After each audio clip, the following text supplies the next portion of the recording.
மாந்தர்கள் மாதிரி கதை மாந்தர்கள் இல்லையுமே எனக்கு தோணுச்சு கொஞ்சம் கொஞ்சம். என்னன்னா இதுல வந்து மருதுவா இருக்கட்டும், அந்த கேப்டனா இருக்கட்டும், இல்ல ஃபாதராவே இருக்கட்டுமே, ஒவ்வொரு கேரக்டருமே அவங்களுக்குன்னு ஒரு கதை இருக்கு. இங்க இங்க வராங்கல்ல, இவங்களோட ஆர்க் எல்லாமே வேற மாரி இருந்துச்சோ எனக்கு. என்னமோ ஏதோ சொல்றாரு அப்படின்னு.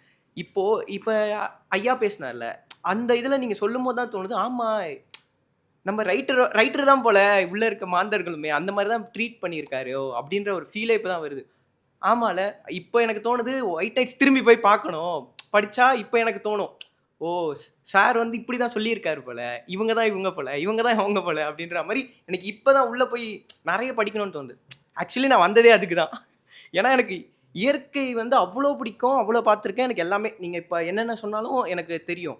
எனக்கு ஒயிட் நைட்ஸ் வந்து எனக்கு ஒரு அதான் ஒரு ட்ரீமோ அது அவர் ஏதோ கனவுல எழுதிட்டாரோ! கனவு காண்டு எழுந்து எழுதிட்டாரோ! அப்டின்ற மாரி தான் இருந்துச்சு. But okay. இப்ப எனக்கு புரியுது. ஓகே திரும்பி போய் பார்த்தா நான் ஒயிட் நைட்ஸ் ஃபுல்லா எக்ஸ்ப்ளோர் பண்ணுவேனோ! அப்டின்னு தோணுது. நைஸ்.